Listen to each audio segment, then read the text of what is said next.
Almost ৮ বছর পর আবার চলে গেছিলাম ব্যারাকপুর রাষ্ট্রগুরু সুরেন্দ্রনাথ কলেজে। এই কলেজটার সাথে আমার প্রচুর স্মৃতি জড়িয়ে। কারণ এখান থেকেই আমি বিএসসি আর এমএসসি কমপ্লিট করেছি। আর লাইফের সবথেকে বড় অ্যাচিভমেন্ট ফার্স্ট ক্লাস ফার্স্ট বা ইউনিভার্সিটি টপার এই ট্যাগটা পেয়েছিলাম। এই সেই department of food and nutrition, যেখানে ৫টা বছর আমরা আর ম্যামরা একটা পরিবারের মতন যেন কাটিয়েছিলাম। কলেজ যাওয়ার উদ্দেশ্য ছিল কলেজ থেকে পুরনো স্টুডেন্টদের ফেলিসিটেট করা হচ্ছে।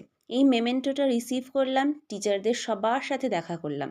আর যেই জিনিসটাতে ভীষণ অবাক হলাম, এত বছর বাদেও ম্যামদের কিন্তু আমার ব্যাপারে সব কিছু মনে আছে। যেমন আইএম ম্যাম মনে করিয়ে দিলেন, এমএসসিতে উঠেই ফার্স্ট সেমিস্টারের আগে কান্নাকাটি জুড়ে দিয়েছিলাম আমি আর এমএসসি করবো না, ছেড়ে দেবো। সাথে সাথে আরডি ম্যাম মনে করিয়ে দিলেন, তারপরেও কিন্তু আমি ফার্স্ট ক্লাস ফার্স্ট। আর এসআর ম্যামের কথা আর কি বলবো, আমার মোস্ট ফেভারিট টিচার। যাই হোক, এত বছর বাদে কলেজে গিয়ে কিন্তু আমার ভীষণ ভালো লাগলো।